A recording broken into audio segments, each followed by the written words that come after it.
Kochi corporation councillor Sunitha Dixon മർദ്ദിച്ചതായി bar hotel ജീവനക്കാരിയുടെ പരാതി. സുനിത ഡിക്സൺ തല്ലുകയും അസഭ്യം പറയുകയും ചെയ്യുന്ന ദൃശ്യങ്ങൾ പുറത്തുവന്നു. പലതവണ പണം ചോദിച്ചിരുന്നെന്നും നൽകാത്തതിന്റെ വൈരാഗ്യം തീർക്കുകയാണ് കൗൺസിലർ എന്നും പരാതി. പൈസ വന്നിട്ടുണ്ട് എല്ലാം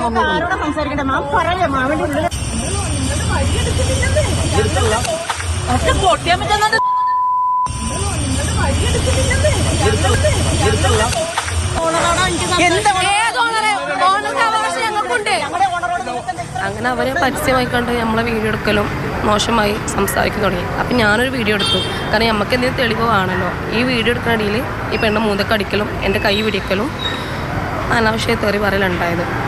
പിന്നെ 15 ലക്ഷം ക്യാഷായിട്ട് വേണം. കൈക്കൂലിയെന്ന് ചോദിക്കുമല്ലോ, അത് കിട്ടാത്തതിനാണ് ഇപ്പം ഇത്ര വലിയ പ്രശ്നം ഉണ്ടാക്കിയത്. അപ്പം നമ്മൾ ചോദിച്ചപ്പോൾ ഞങ്ങൾക്ക് തരാൻ പറ്റൂല എന്ന് പറഞ്ഞു. അവരിപ്പോൾ ഇതിന് മുന്നും പലവട്ടം ഫണ്ട് ചോദിച്ചിട്ടുണ്ട്. നമുക്ക് തരാൻ പറ്റൂല എന്ന് ഇവിടെ എല്ലാവരും പറഞ്ഞിട്ടുണ്ട്. പിന്നെ സാറുമാർ അനാവശ്യമായി തെറി പറയലും മോശം രീതിയിൽ സംസാരിക്കാൻ തുടങ്ങി. കംപ്ലൈൻറ്റ് തീർച്ചയായും കൊടുക്കുന്നുണ്ട്. കാരണം കൗൺസിലറാകുമ്പോൾ ഒരു സ്ത്രീ ആണല്ലോ, ഒരിക്കലും ഒന്നും ചെയ്യാൻ പാടില്ല. വിവരങ്ങൾ നൽകാനായി എസ് രാഗിൻ ചേരുന്നുണ്ട്.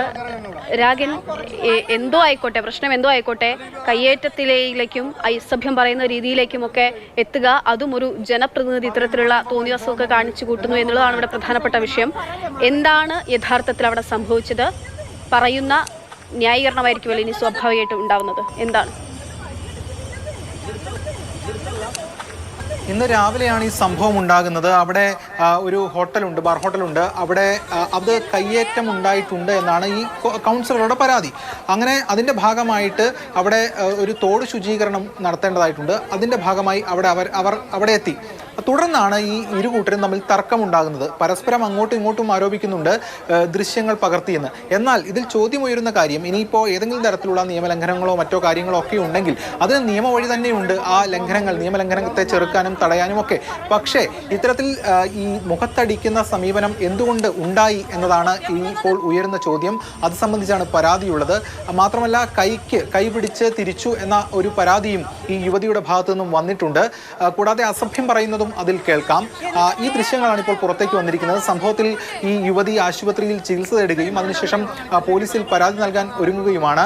അതേസമയം കൗൺസിലർ ഉൾപ്പെടെ വ്യക്തമാക്കുന്നത് താൻ മാത്രമല്ല അവിടെ പോയത്, ഇതിൽ മറ്റു ഉദ്യോഗസ്ഥരും ഉണ്ടായിരുന്നു.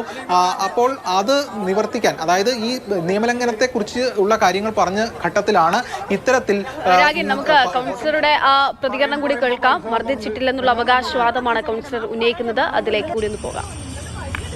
എന്തിനാ 24 ഞാനവിടെ ചെന്നപ്പോ തുടങ്ങി എന്നെ വീഡിയോ പിടിക്കാണ്. ഇവര് നമ്മളെ അങ്ങോട്ട് ഇറിറ്റേറ്റ് ചെയ്ത് വന്നുകൊണ്ടിരിക്കുക. അവർക്ക് എന്ത് കാര്യമായിരിക്കണം? അതിന്റെ ഓണറല്ലേ വരേണ്ടത്, അല്ലെങ്കിൽ ഉത്തരവാദിത്തപ്പെട്ടവർ വരണ്ടേ? 10-25 പേര് എന്റെ അടുത്തേക്ക് കയറി വരാന്ന് പറഞ്ഞു കഴിഞ്ഞാൽ നമ്മൾ സ്വാഭാവികമായിട്ടും പ്രതികരിക്കില്ലേ? ഞങ്ങളും കൗൺസിലർമാര് മനുഷ്യരല്ലേ? ആ ഫോൺ തട്ടിമാറ്റിതാ. നിങ്ങൾ വീഡിയോ പിടിക്കില്ല. ഞാൻ നിങ്ങളുടെ കോമ്പൗണ്ടിലല്ല ഞാൻ നിൽക്കണേ. മുണ്ടേൻപള്ളി തോട് കയ്യേറി കാന അവര് പണിതിട്ട് തുറന്നിട്ട് സുനിത ഡിക്സൺ, കൊച്ചി കോർപ്പറേഷൻ കൗൺസിലറുടെ പ്രതികരണമാണ് നമ്മൾ കേട്ടത്.